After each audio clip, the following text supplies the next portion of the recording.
नमस्कार दोस्तों, आज हम जानेंगे उस देवता की रहस्यमयी उत्पत्ति के बारे में जिसे त्रिलोक के अधिपति कहा जाता है, जिनके सामने सभी शक्तियां नतमस्तक हो जाती हैं, भगवान शिव।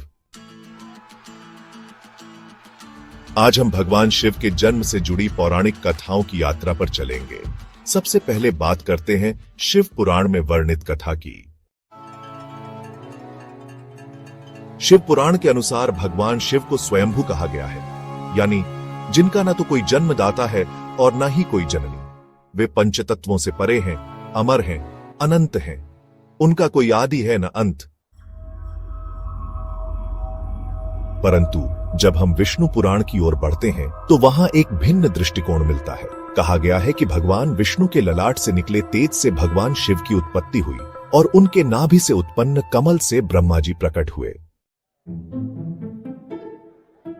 दूसरी ओर शिव पुराण में कहा गया है कि जब भगवान शिव अपने घुटने मल रहे थे तो उसी मैल से भगवान विष्णु का जन्म हुआ।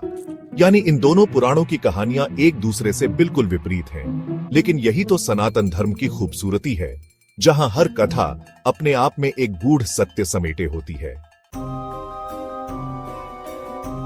अब आइए एक तीसरी और अधिक प्रसिद्ध पौराणिक कथा की बात करते हैं। जब ब्रह्मा और विष्णु इस बात पर बहस कर रहे थे कि इन दोनों में कौन श्रेष्ठ है, उसी क्षण एक रहस्यमयी अग्निस्तंभ प्रकट हुआ। दोनों देवता उस स्तंभ के अंत को ढूंढने निकल पड़े, ब्रह्मा ऊपर की ओर और विष्णु नीचे की ओर, परंतु कोई भी उस स्तंभ का छोर नहीं पा सका। तब उसी स्तंभ से भगवान शिव प्रकट हुए और दोनों देवताओं ने स्वीकार किया कि वे ही सर्वोच्च हैं, अनादि, अनंत और सर्वशक्तिमान। शिव पुराण के अनुसार वही स्तंभ भगवान शिव का प्रतीक है, जो न कभी जन्मा और न कभी समाप्त होगा।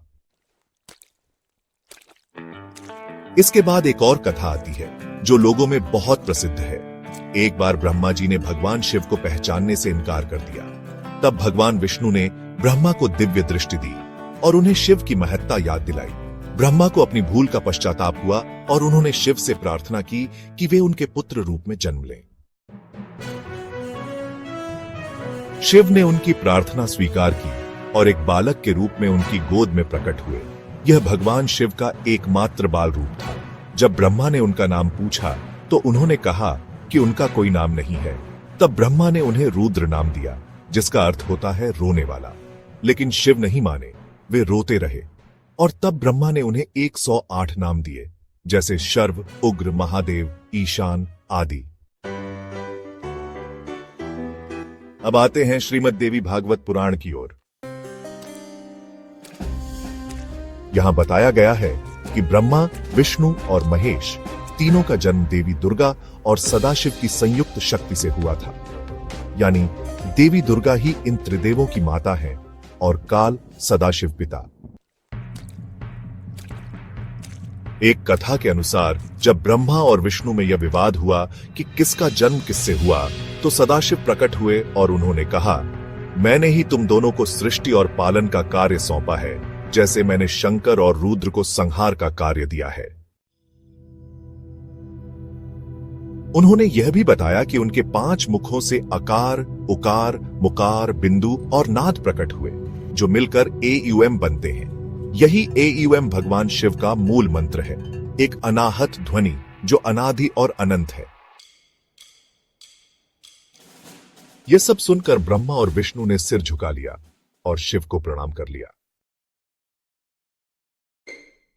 अब एक और रोचक विषय, क्या आप जानते हैं कि भगवान शिव के गुरु कौन थे? उत्तर है स्वयं कोई नहीं, क्योंकि शिव ही इस संसार के प्रथम गुरु माने जाते हैं। उन्होंने ही गुरु शिष्य परंपरा की शुरुआत की थी।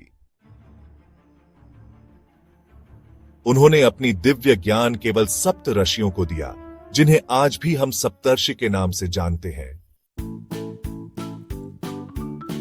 तो दोस्तों, ये थे भगवान शिव के जन्म और प्राकट्य से जुड़े कुछ रहस्यमयी, पौराणिक और ज्ञानवर्धक तथ्य। आपको ये जानकारी कैसी लगी? कृपया कमेंट में जरूर साझा करें और अगर वीडियो पसंद आया हो तो इसे लाइक करें और ऐसे ही आध्यात्मिक और रोचक ज्ञान के लिए हमारे चैनल को सब्सक्राइब करना बिल्कुल न भूलें। धन्यवाद। हर हर